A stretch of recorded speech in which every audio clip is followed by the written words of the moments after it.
A Lei Orgânica do Município de São Paulo, no artigo 87, diz expressamente, né, a PGM tem caráter permanente, tá? Tem caráter, vários outros municípios têm também nas suas leis orgânicas dispositivos semelhantes, né? A PGM tem caráter permanente, competindo-lhes as atividades de consultoria e assessoramento jurídico do Poder Executivo e privativamente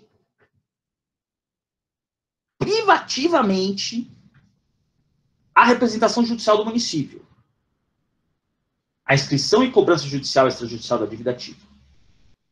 Temos uma lei municipal que cria, aqui no município de São Paulo, a Procuradoria Legislativa, que é a 14259 de 2007, e temos uma lei municipal que cria e regula a PGM, a carreira de Procuradoria do município, que cria a Procuradoria-Geral do município, a lei 10.182 de 1986, né, quando o prefeito era o prefeito Jânio Quadros, aqui em São Paulo. Bom,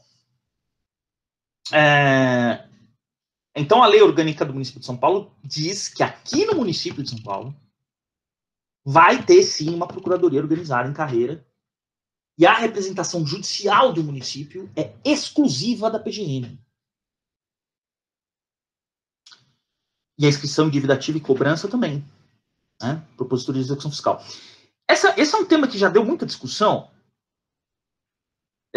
Por exemplo, às vezes as estatais aqui, no município nós temos uma estatal aqui, chama SP Obras, né? A gente tinha uma estatal chamada EMURB, essa EMURB foi cindida, SP Obras e SP Urbanismo, né? Foi cindida a empresa em duas outras estatais. São empresas, são sociedade de economia mista aqui da administração municipal. Essa SP Obras tem os seus, uma estatal, tem os seus advogados lá, que não são procuradores do município, são advogados da estatal, né? Pessoa jurídica de direito privado. Tem uma gerência jurídica lá, né, assessoria jurídica. Eles chamam de gerência jurídica, que é uma empresa e tal. E aí o município deu uma delegação para propor ação de desapropriação, para a SP Obras propor ação de desapropriação para fazer as obras, né? Isso tem gente que diz que ofende a exclusividade da representação judicial, né? Porque a propositura das ações de desapropriação teria que ser assinadas por um procurador e não por um advogado de estatal. Então dá muita discussão isso, certo? Mas para representar o município judicialmente é a procuradoria que tem que fazer. Então aqui no município de São Paulo não pode ter advogado externo representando o município judicialmente, nem por licitação. Não adianta o município falar, vou fazer uma licitação para contratar um advogado para propor as execuções fiscais para mim, porque os procuradores não estão propondo direito, sabe? Não pode. A lei orgânica diz que é exclusividade da PGM fazer isso. Então, isso vai de cada município. Tem município que não tem essa disposição, não tem essa regra. Então, aí vai poder contratar advogado externo por licitação.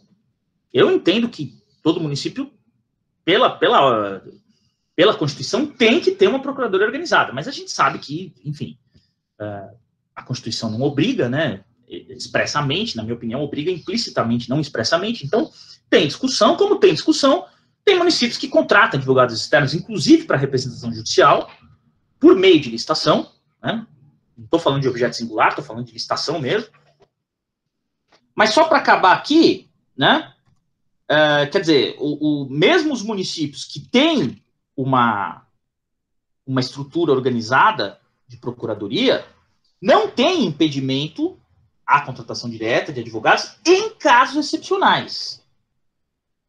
Né? Então, como eu disse para vocês aí, situações excepcionais, questões altamente complexas, que exijam conhecimentos especialíssimos, de caráter pontual, a atividade habitual ali, o dia a dia, tem que ser feito por advogados, servidores efetivos, ou por licitação, se não tiver carreira, né? O judiciário tem batido bastante nessa tecla, né?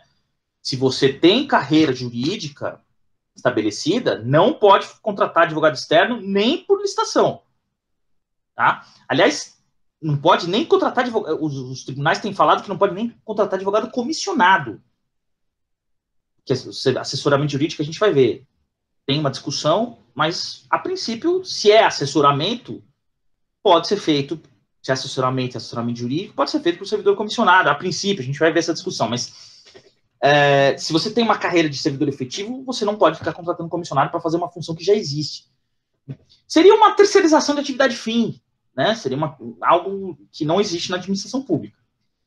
Não é aceito, né?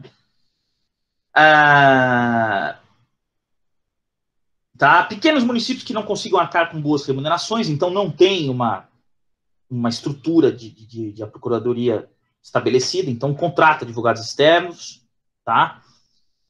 Geralmente pega um amigo do prefeito ali que vai tocar o dia a dia jurídico da administração, tá?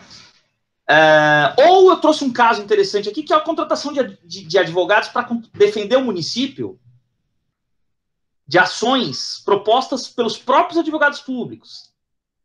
Próprios advogados públicos propõem ação contra o município pleiteando alguma diferença salarial, diferença remuneratória, alguma gratificação, algum salário que foi pago a menos, enfim. Nesse caso, um próprio advogado não vai defender o município numa ação em que ele é autor da ação.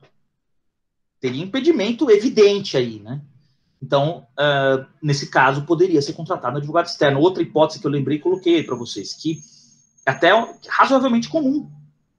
Então, um advogado que é autor da ação contra o município, um advogado, servidor de carreira, advogado, autor da ação contra o município, pleiteando uma diferença salarial, como é que ele vai atuar para fazer, como é que ele vai fazer a contestação do próprio município se ele é autor? Ele vai ser autor e réu ao mesmo tempo na ação? Não dá, né? Então, vai ser autor e defender o réu ao mesmo tempo? Não faz sentido. Então, nesse caso, é mais uma possibilidade de contratação de advogados externos, tá? Então, essa regra, claro, não é inflexível. Em alguns casos é possível, tá bom?